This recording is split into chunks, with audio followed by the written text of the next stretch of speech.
Zdrav banda, osvežilno fronto danes še bolj kot ponavadi preveva ekipni duh in veter. In danes je z nami v prvi postavi Anej Pinterič. Zdravo. Čelado, imaš zdaj med pogovorom gor, zaradi tega, ker te je strah, da bojo moja vprašanja prehuda? Ne, pač ne, novajen sem, da bom čelado vedno gor. A imaš še kakšne druge ščitnike? Ne, druge ne. Ker street furam, pač če bolj furaš, imaš za kolena, reče pa pri streetu ni pomembno, še čelado ima ponavadi skoraj da ne. Nismo nič kaj pedagoška? Ne.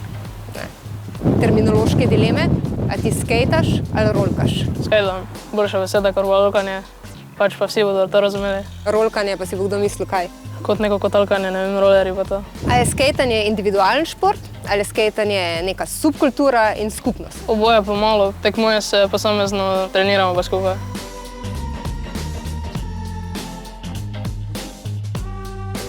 Zakaj sploh skejtaš? Zaradi tega, ker me to veseli, ker ni trenerja, to mi je že nekdaj bilo všeč, da se lahko sam treniram, pa nisem trepiran na pač neke termine, pa lahko grem, kdaj želim, pa kdaj imam čas, ne pa da moram točno v tisti uri pa do tiste ure to delati.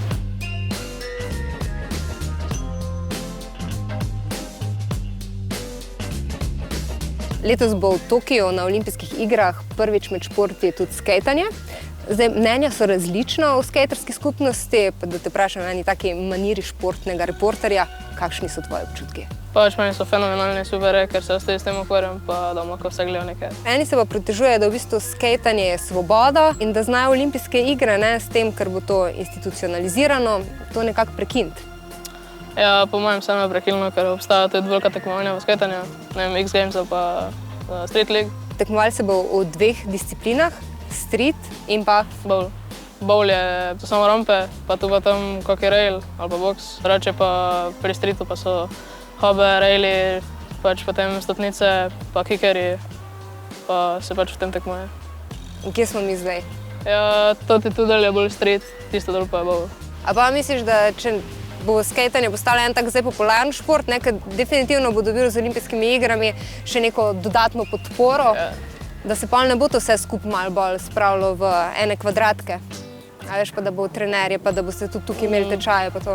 Po mojem pač do zdaj še so bolj trenerji za začetnike, da poveš osnove pa to, pa da jim pokažeš. Drugače pa edino, kaj bi pri skupini, da bi se res razvilo neka fizioterapija ali pa nekaj pač pri poškodbah, pa tako se zgodi. Ti si že izkušen maček oziroma skejter, ti treniraš že 3 leta? Ja. In kaj si v teh 3 letih doživel vse? Kar dosti. Na hvala Bogu še nisem nič preveč hudo poškodoval, večinoma so pa šli gležnji pa to. Ampak delajo? Ja, delajo. A ti sanjaš kaj o tem, da bi šel na olimpijske igre? Ja, ne bi bilo slabo. Če bom imel vreje pogoje, pa če čim več lepše vreme, malo da bom treniral in pač proval se izboljšati, potem da bom prišel tako daleč. To ciljaš za naslednje 4 leta ali pa čez 8 let? Ja, za naslednja 4 leta, kratko še mlad, ker ko si star je že malo vse težje. Koliko si ti star? 15.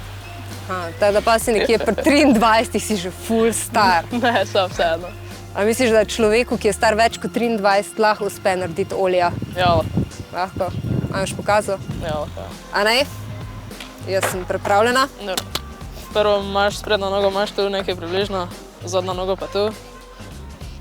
Prvo popneš dol, pa se sprednjo nogo naprej potegneš, pa medtem, ko nogo naprej vlečeš, še zadnjo pokrčiš, tako da pol pač to tako izgleda.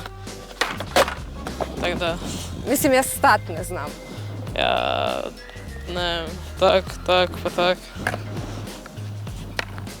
To je bilo neuspešno. Okay. To moram pa gor potegniti, sem. Ja. Koliko ura, koliko poskusov še imamo? Skoraj. Recimo. Mogoče jaz tudi nimam primernih čevljev. Ja, to je.